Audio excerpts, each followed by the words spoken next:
Welcome to another episode of DIOTALK. I'm Dio. Let's talk. My guest of the evening is an incredible woman. She is the founder and CEO of Equilibria. She is Alicia Butler Pierre. Welcome to the show. Thank you, Dio. It's good to see you.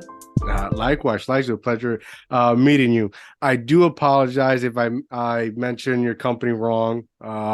Please do me the honor of pronouncing your company's name correctly. It's Equilibria. Equilibria. There you go, guys. I'm sorry for that. No problem. So thank you for joining me. Thank you. I know you reached out. We scheduled this months in advance. I'm honored here to speak with you. I've been reading and researching on your organization.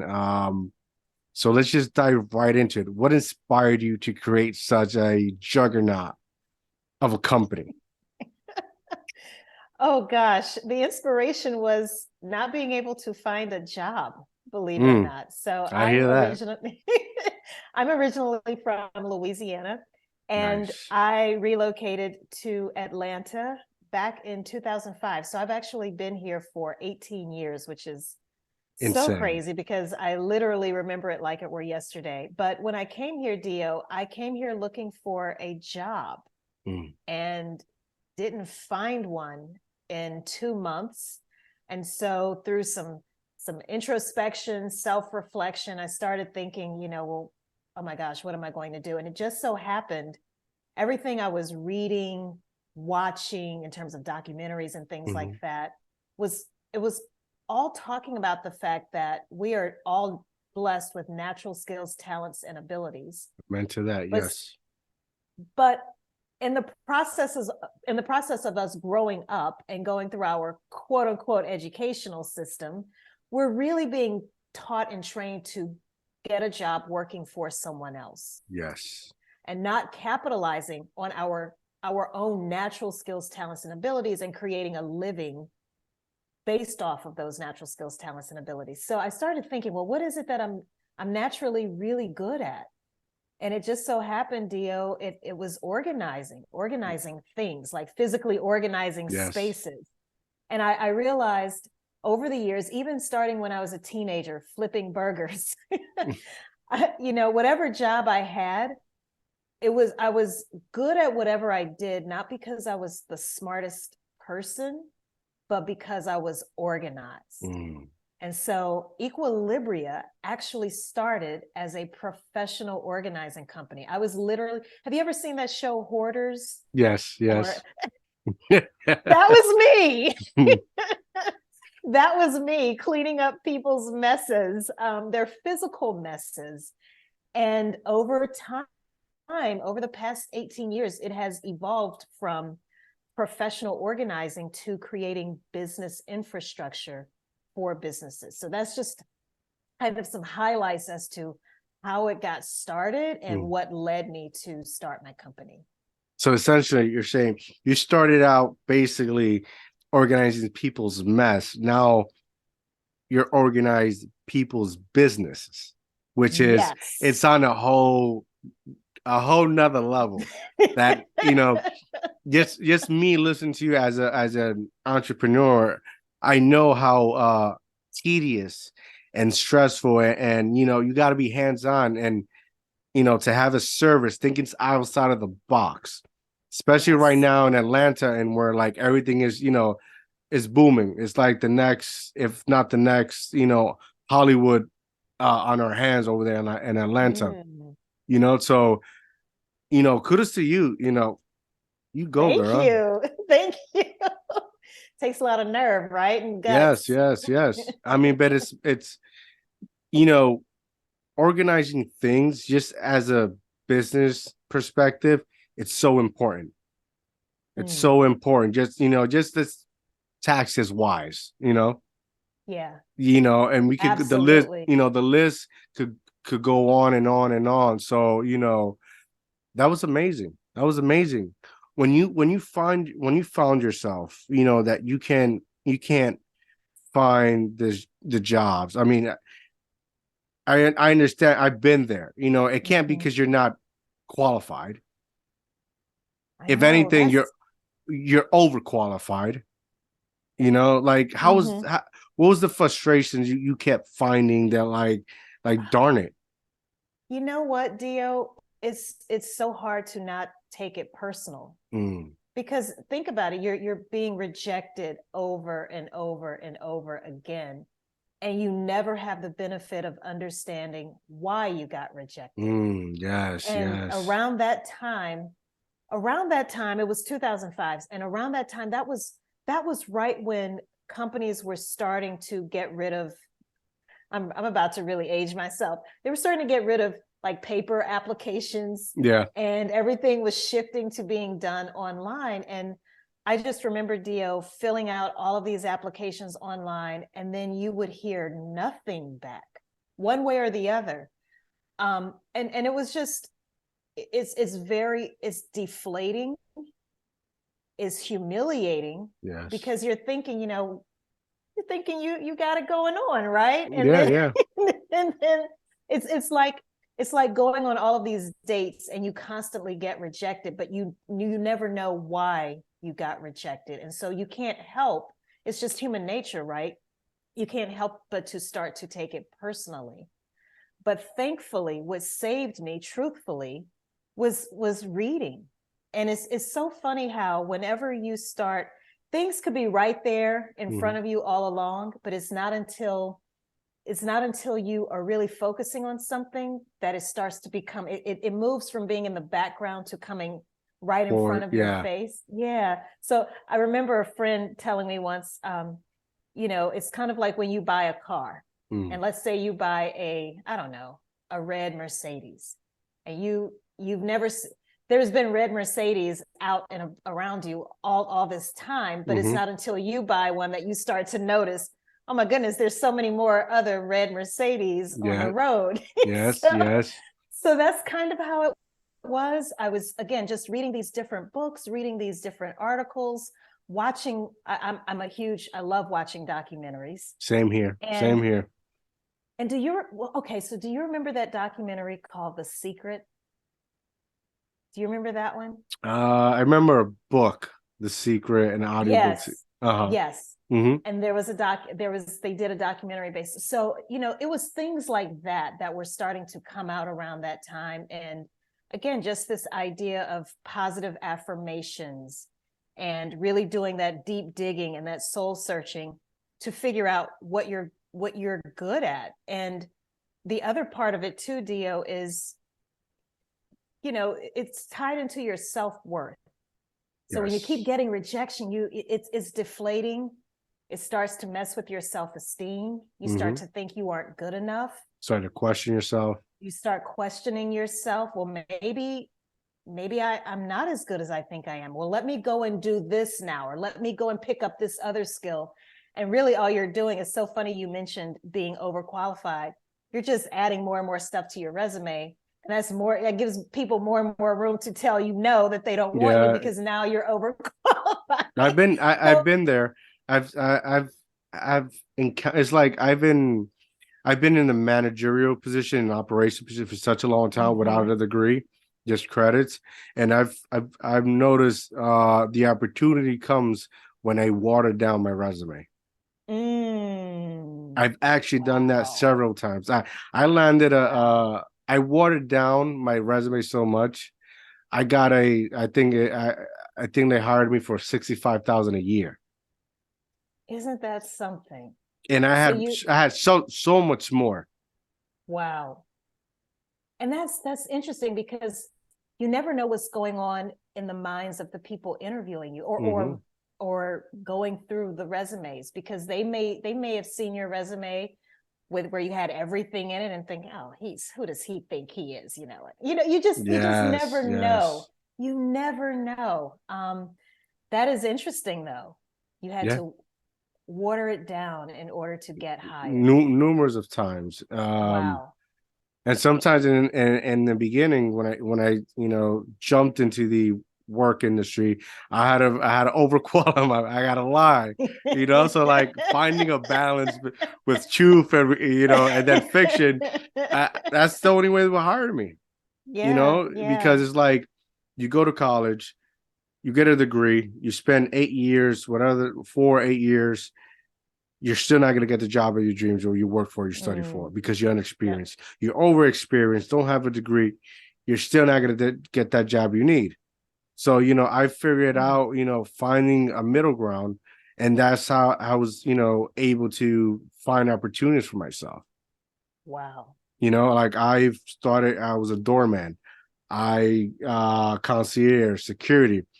I started where I really found success, unfortunately for me, was when I started cleaning toilets. Where I started cleaning toilets, cleaning up, shampooing carpets, stripping and waxing floors. I moved up to supervisor, then to assistant manager, senior manager, then operation manager. Now, at one point, I'm juggling over 50 properties over the state of New Jersey. So, like, wow, it's work. But yeah, I still find myself at the beginning of like, look at all this I've gained, and I can't utilize it because somebody's determined the outcome of my success. Wow. Wow. Isn't that something? Yeah. And so that's why, as entrepreneurs, we create our own opportunities. Yes. Yes. And we don't have to have anyone, we don't have to report to anyone, and we think about it. Now you can take all of these different experiences that you have, and you get to literally shape, create, and mold what you want to build. Yes. It's a beautiful thing. It really is. And same for me. So something else I should probably mention, Dio, is my background is actually in chemical engineering. Wow. So can you imagine? Wow. But check this out. Can you imagine going from being an engineer, right, to saying I'm an organizer? I mean, you fixed two things, right? That's the only best I can do. As an engineer, you got to create and fix things. As an entrepreneur, you're still fixing and creating things. So, that aspect goes hand in hand, but wow. So you can imagine. So it's again, and the only reason I'm bringing that up is because I'm listening to you, and you mentioned, it wasn't until you started cleaning toilets that you really started to do things in a much different way, take on new challenges. And the same for me. I was on a track to, if I had stayed working as an engineer, I don't know where I would be career-wise, but I can tell you this, and for anyone who's listening or watching us right now, I would not be a fraction of the person that I am now had I stayed being an engineer. Yes. I have learned so much more. I've learned way more outside of the classroom than I ever did inside of it. The people that I've met, the breadth and the depth of the conversations that I've had, like with people like you.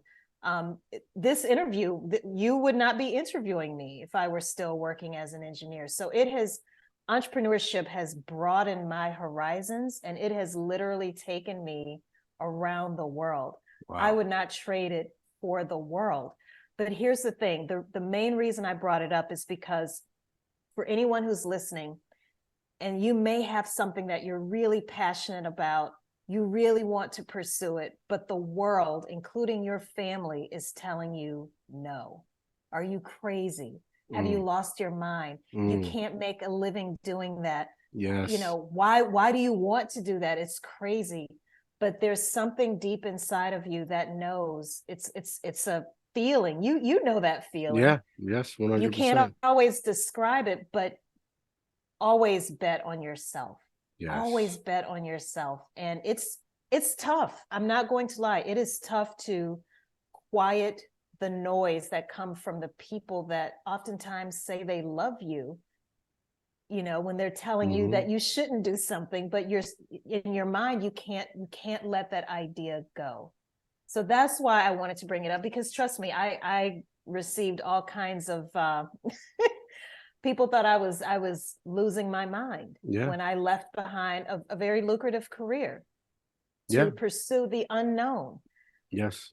But it's sense of like, it's personal satisfaction. It's like with me, it's like if I'm working at a 9 to 5, right, which, sometimes I'll go back, just to invest in the dream because you need that financial aspect, right? If Mhm. if I go back without doing what I'm doing, it has no sense of purpose. It drives Mm. me insane knowing that I'm waking up doing the same thing all over and over again for, time to retire, right? Um, Right, right. and knowing that I I didn't live a good life. Mm, You know, mm.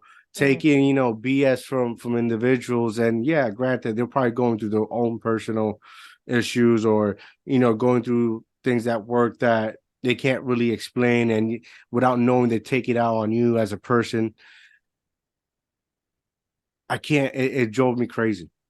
It drove me I hear crazy. you. It drove I me hear you. crazy. It drove me crazy. You know what? I'm thinking of a story. If I can tell that quick story, Yes, it's please. something I hardly ever talk about.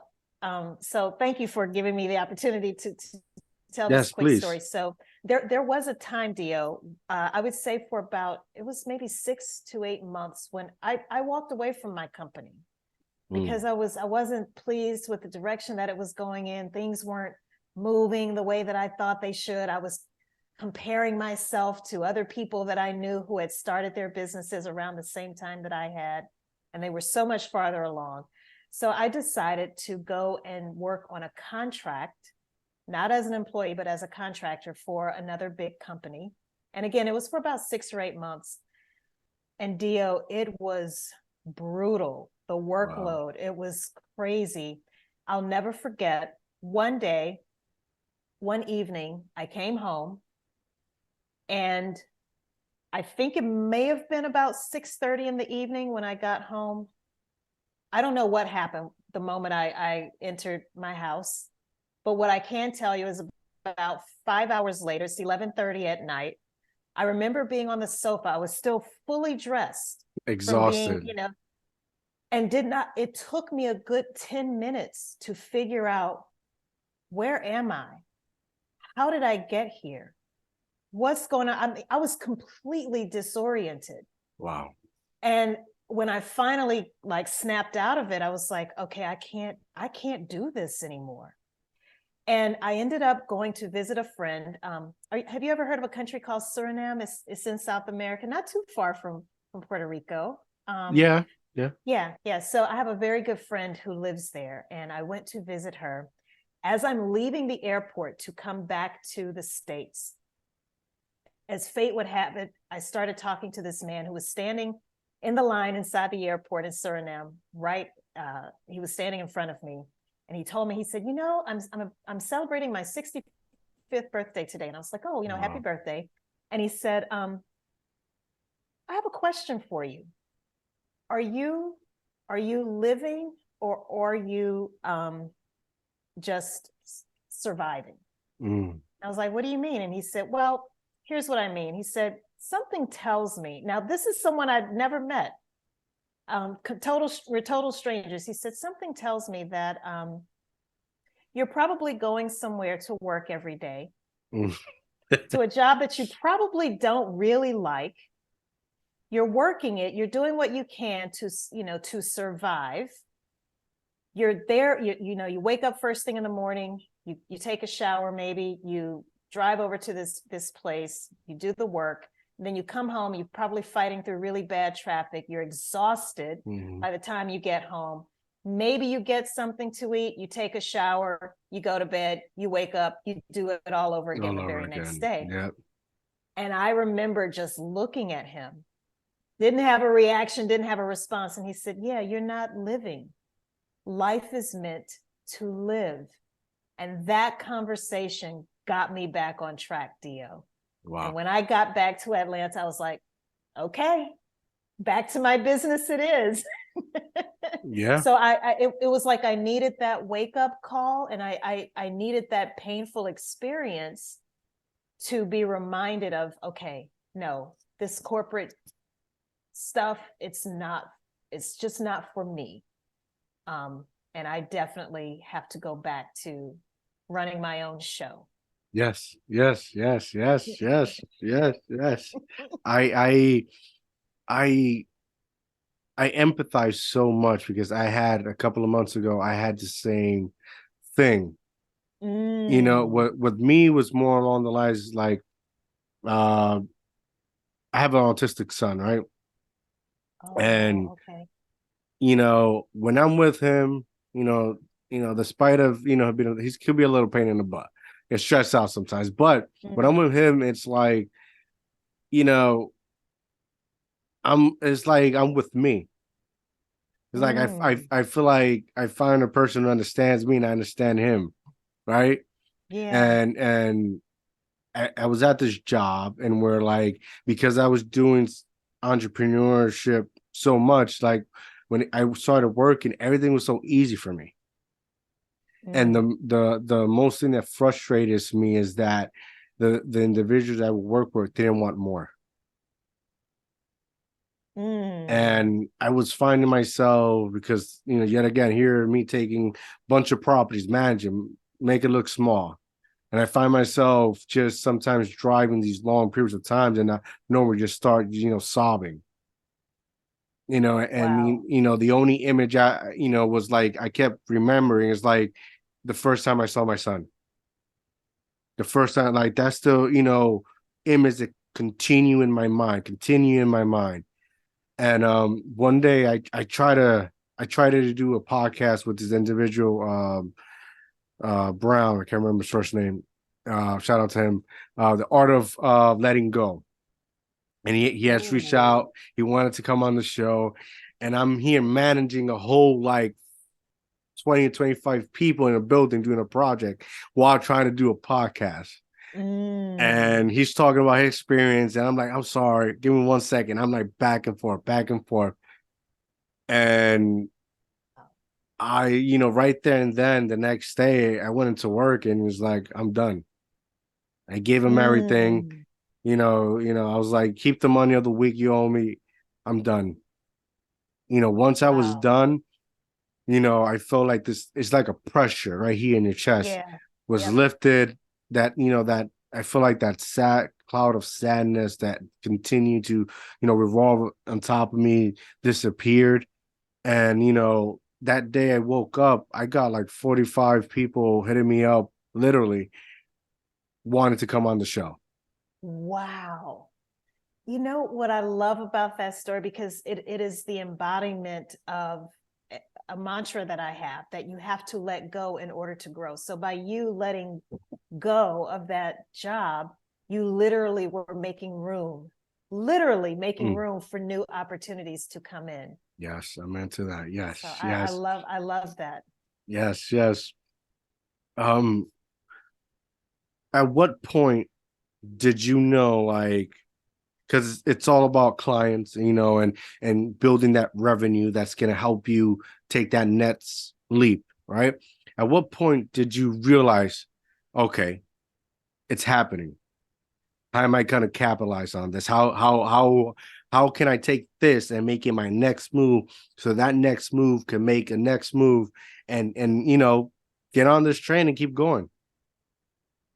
That is that is such a great question. I'll have to say a turning point, a true turning point, was when I wrote my book. You're an author And as was well. There you go. There you go.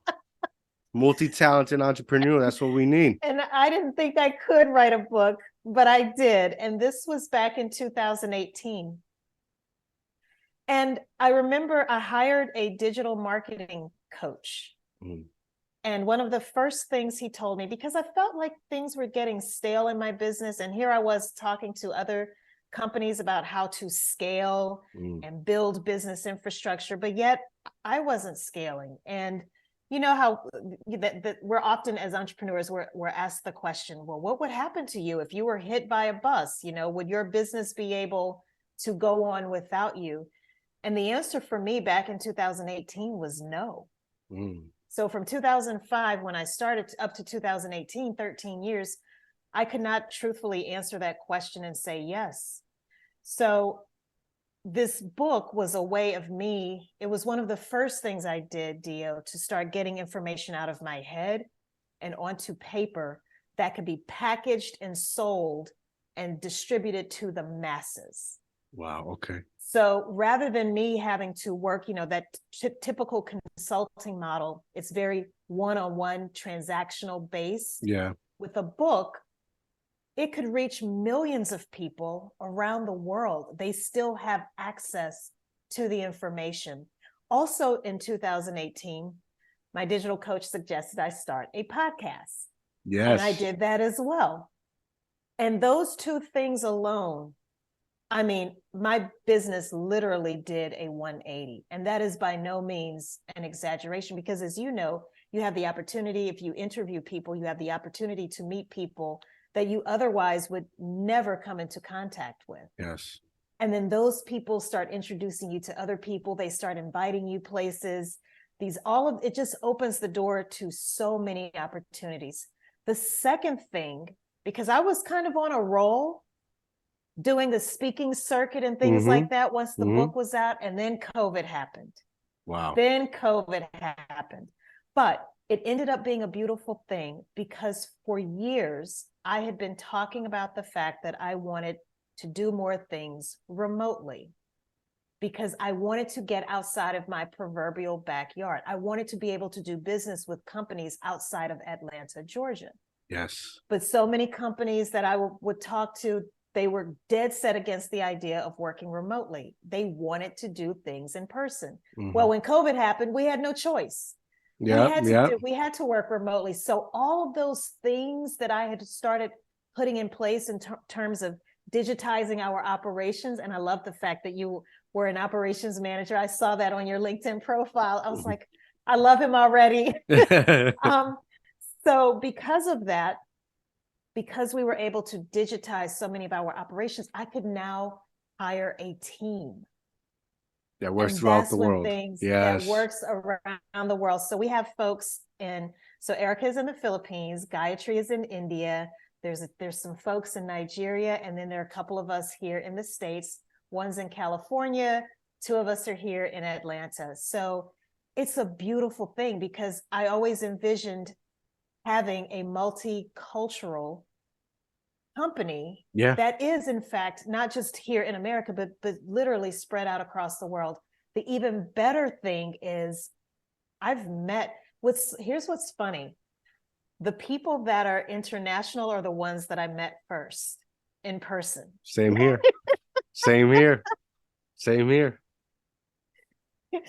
So I've actually met Erica in person in the Philippines. I've met Gayatri in India. And so it's been a wild, wacky roller coaster of a ride.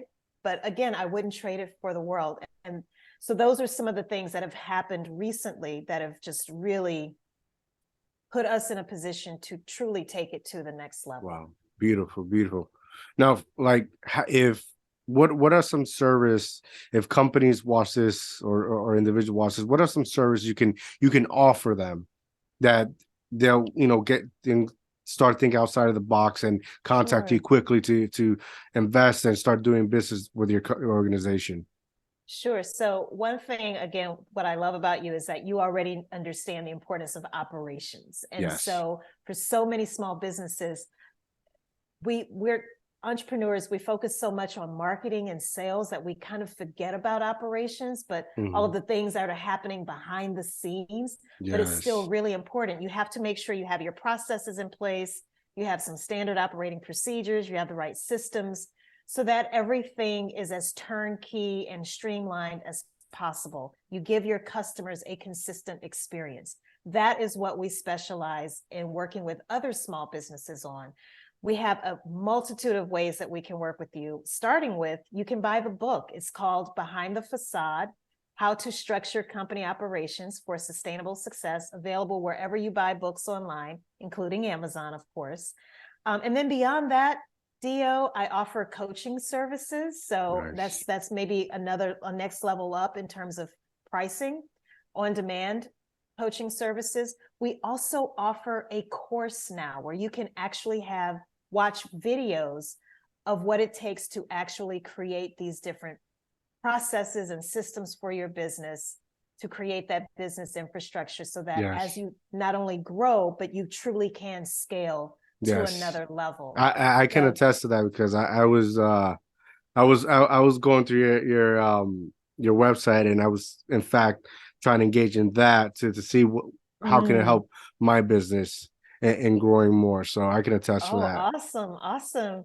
And then of course there's the big daddy, there's the consulting. If you actually want to engage us to work on the project with you and be there along your, as your right hand, so to speak, as you start to build your business infrastructure. So again, we have different ways we can work with you, but the bottom line is we want everything to be accessible.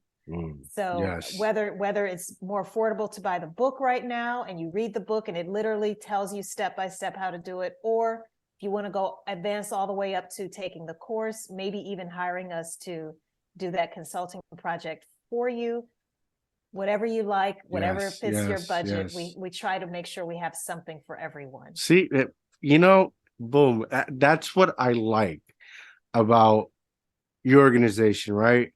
And I mentioned this with other individual in the podcast, is you're not trying to make money, you're trying to sell lives, change lives.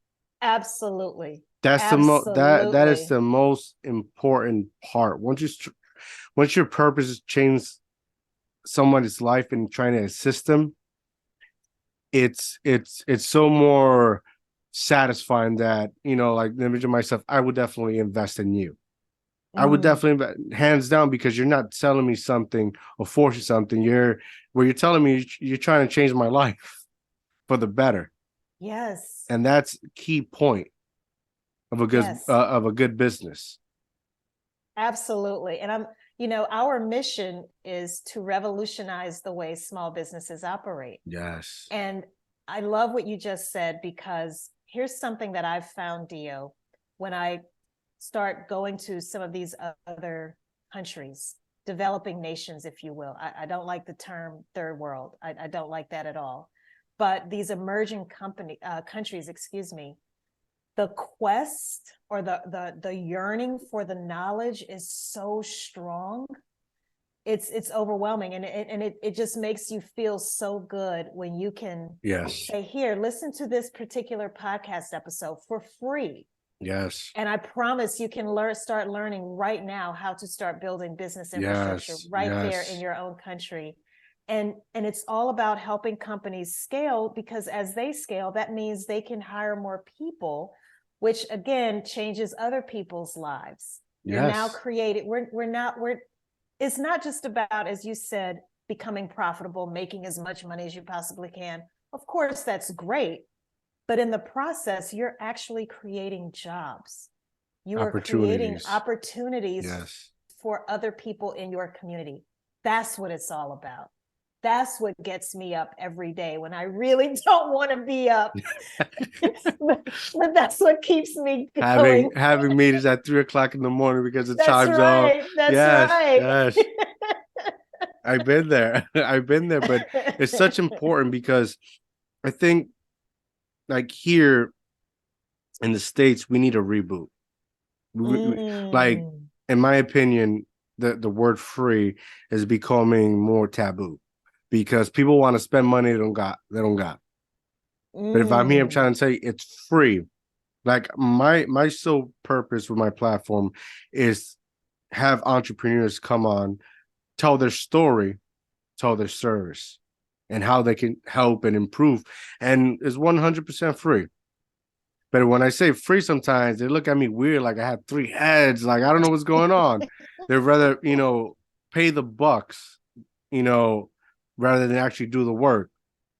So, it's what you're doing, what your organization is doing. It's such amazing. Kudos to you. Kudos to you. Don't stop. Thank you so much. Thank you. Keep moving forward. We all have our tough days, but it's not impossible. You always have to do your best to have a good attitude, because having a good attitude equals gratitude. That's right. And the sun will always rise the next morning. Yes. Yes. If it doesn't, then we should all be concerned. Yes. But, Yes. Yes. So I know reading, you've been doing this since 2005. We're in yes. 2023. Mm-hmm. Despite, the difficult situation, as I know personally, just building your business, now that you've had time and investment, like, do you think, like, are you excited that you were able to put yourself through and do it? Yes, because what I sometimes forget, Dio, is there aren't a lot of people like us. There are not a lot of people who are willing to take the risk on them, to bet on themselves. There are not a lot of people who are willing to give up the comforts of having a steady paycheck. Yes. And the benefits and that 401k plan and all the other things that they use to kind of dangle that carrot in front of you. It is a very bold thing to start a business. It's a very bold, very risky move. And I forget that sometimes because so many people in my circle are also entrepreneurs. So I forget that sometimes, that what seems so natural to me in terms of the moves that I make on a day-to-day basis, other people are just in awe. Or they might be nervous, like, oh my God, wait, what are you going to do? Do you know this? Do you know that? Have you dotted every I? Have you crossed every T? Do you know all of this? And do you know all of that? And it's like, no, I don't know all of those things, but I have a hunch and I'm going for it. And you're willing to learn. You're willing to learn. And I'm willing to fall along the way and know that I can get back up. Yes. And I think sometimes that fear can be so debilitating. It can paralyze you.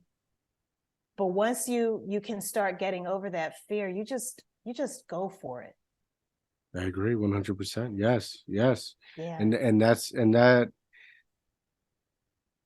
the only way one will find success, is actually, going for it, starting something they never done before, and as an entrepreneur, it's a lot of like that, figuring things out.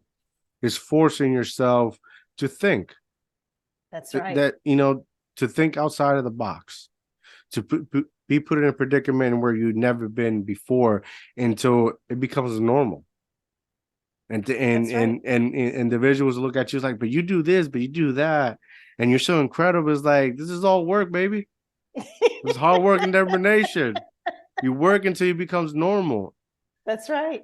And once it becomes normal, it's like a sense of, like you're invincible. That's true. And I think something else for your listeners to consider. Think about this. Every product, every service that you have the benefit of owning or enjoying or experiencing, somebody either invented it or they started a company that provides it. Let's look at my phone, for example, right? That all started with an idea. Yes. And then whether it was one person who did it alone or a group of people, but the point is people got together, they started a company, they had this crazy idea, they were able to somehow get funding to and convince people who had never seen or heard of anything like that before. And here we are now, where pretty much everybody has a smartphone in their hands. So it all starts with that idea. So just remember that you're either going to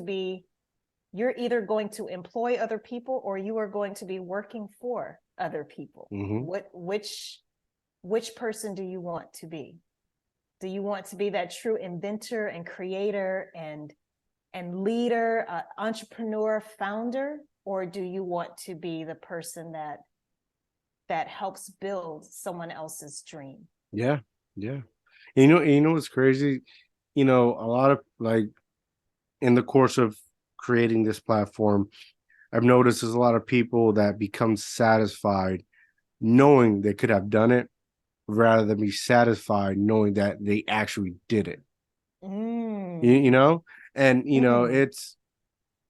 it's time and patience, and what I've learned throughout this course, like, you can't act out of desperation. You just got to see the course. You got to Oh, that's realize good. that there's going to be tough moments. There's going to be moments that feel like you can't breathe. You're drowning in a cup of water, right? But Mhm. everything's going to pass. For as long as you're doing something, and something that's helping you progress and move towards something, you're going to be all right. That is so true. You know, And not, something I often have to remind myself of is not to act impulsively, yes, yes, because yes, it's so tempting to do that. yes. Listen, when rents due, the car notes due, kids That's need to right. eat. You gotta do what you gotta do.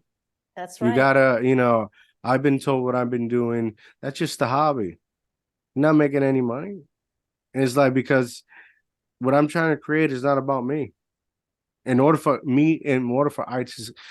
this to succeed, the individual come on here need to succeed themselves. So Right. that if they're going through it, I'm going through it. If they're having a hard time, I'm having a hard time. If they Mm. make it, I make it.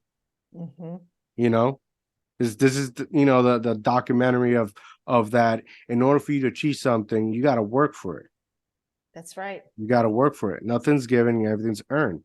And that's something I'm trying to erase. And where, like, there's no such things as instantly gratification. No, no. You know, not everyone, like, when you feel you need to be validated, nobody's going to give you that. It has to be earned. And It and the has only to be earned. yes, and the only person that can actually appreciate is yourself, is you, because you're the one doing it. And no, and they it's said, they have this saying that when you're on the top is a lonely, but it's like, if you're the only one willing to swim to shore, and everybody's just willing to act out of desperate necessity that initial them to drown themselves, of Hmm. course you're going to be alone, Right. because you were calm, you were patient, and you were focused.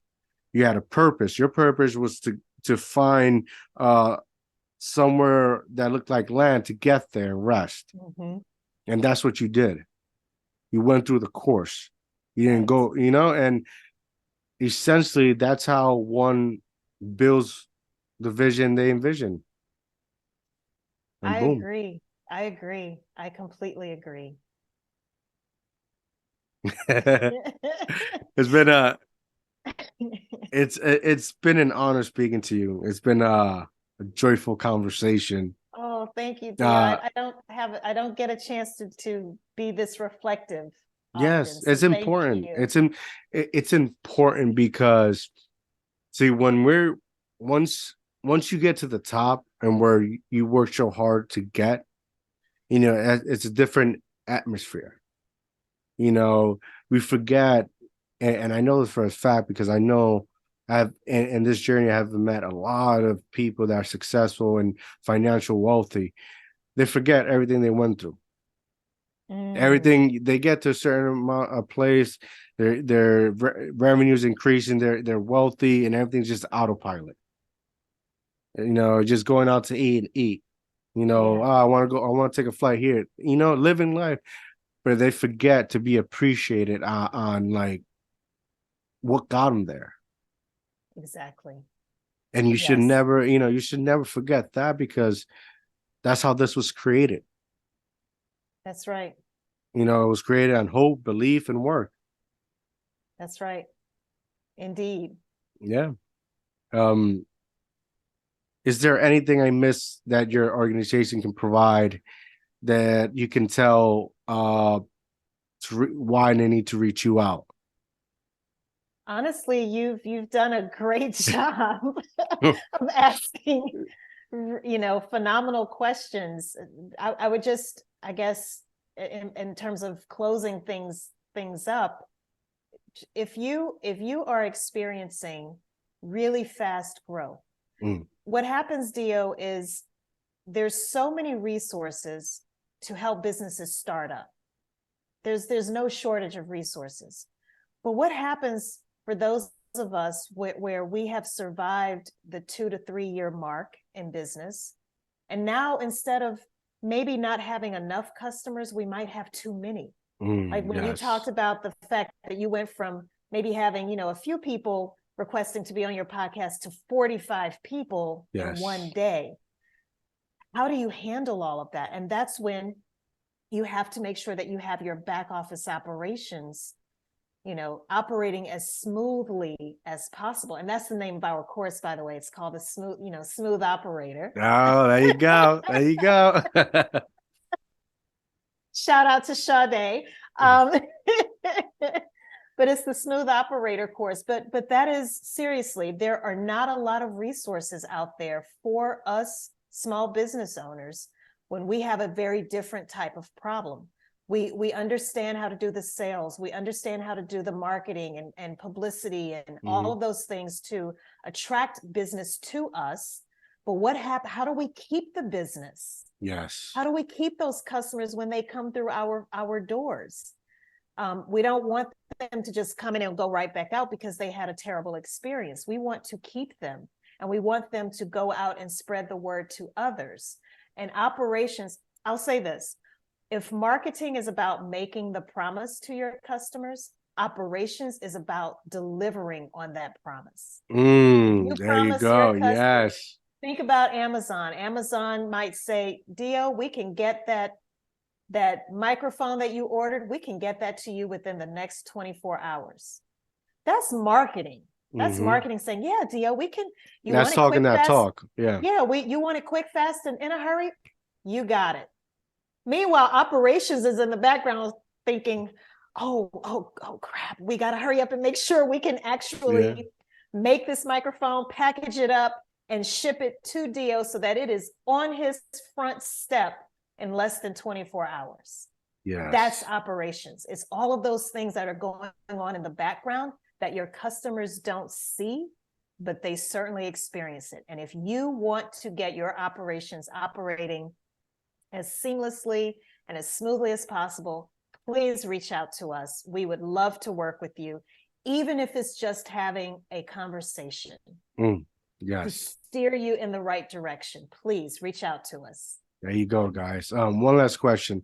Now, your service is customizable as the different, type of business that reach out, right? Yes. Okay. Absolutely. I wanted to get that out there because I know, as a client, sometimes there's not enough information out there, and we're like, but is this suitable for me?